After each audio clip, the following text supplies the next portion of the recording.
Hi everybody, my name is Alec, and today we're going to talk about something that excites me personally, and that is concussion recovery and protocols.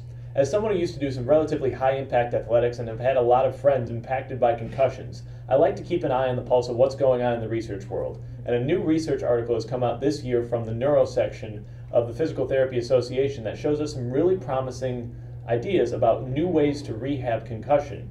Now, concussion is a very serious thing. It is a form of actual traumatic brain injury. And we found that people who've had more than one concussion and haven't recovered well between them actually have risks for issues beyond 5 years past the first time of concussion. Now that means that you can have cognitive or physical deficits that affect your ability to play your sport, do your job, or even live your daily life, depending on how many concussions you've had, regardless of their severity. So one of the things we talk about is making sure that you are fully recovered from a concussion before you go back to doing anything that might put you at risk for another.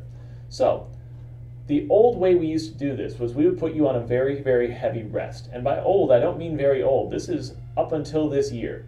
We would put you along for weeks to months at a time of making sure you didn't do too much to make sure that we're giving the brain appropriate amounts of rest. And that is still important. But what we found is that there are actually ways to accelerate this process if we're paying good and close attention to your symptoms. The newest research shows that absolute rest actually only needs to last for up to 2 and 3 days.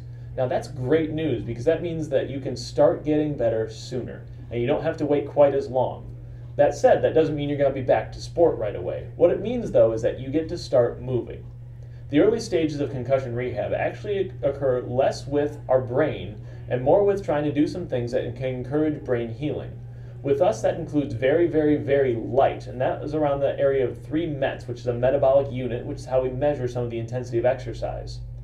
That light exercise, usually cardiovascular, like light biking, light walking, can actually do some good stuff in terms of your brain.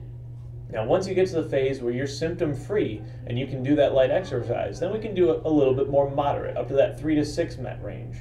Now, that range should still be completely tolerable. You may get a slight aggravation of symptoms.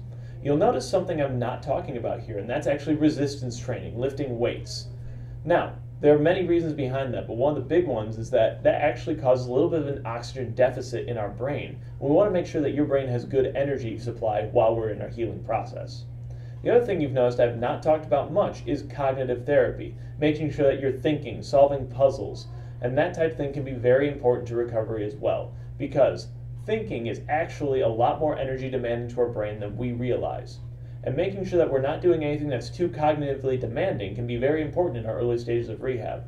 In fact, we will usually ask for a doctor's clearance to make sure that you're far enough along on their testing to make sure that we can add even light cognitive activities into what you're doing in our physical therapy rehab.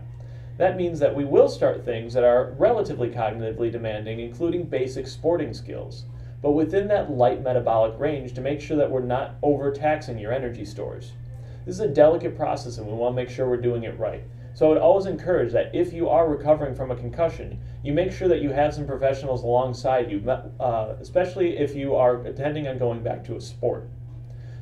Now, sport itself does increase our concussion risk, and we're seeing a whole lot of research come out of the NFL over what some of those multiple concussions can do. So taking this stuff seriously can be very important. If you have a history of concussion, it's important to make sure that you don't have any residual deficits before you go back into sport. And we do have some tests that actually can cover that. If you have any questions about what some of these deficits are, or how we go through the rest of your rehab getting you back to the sport phase, we're always happy to answer it. But if you've had a concussion recently, or if you have one in these coming years and you're not quite sure what to do, physical therapy can be a very important thing of getting you on track and getting you on track at the right pace. So if you have anything else you need from us, of course, shoot us an email, give us a call, or stop on in. We'll be happy to see you and talk to you. Have a great rest of your day, guys.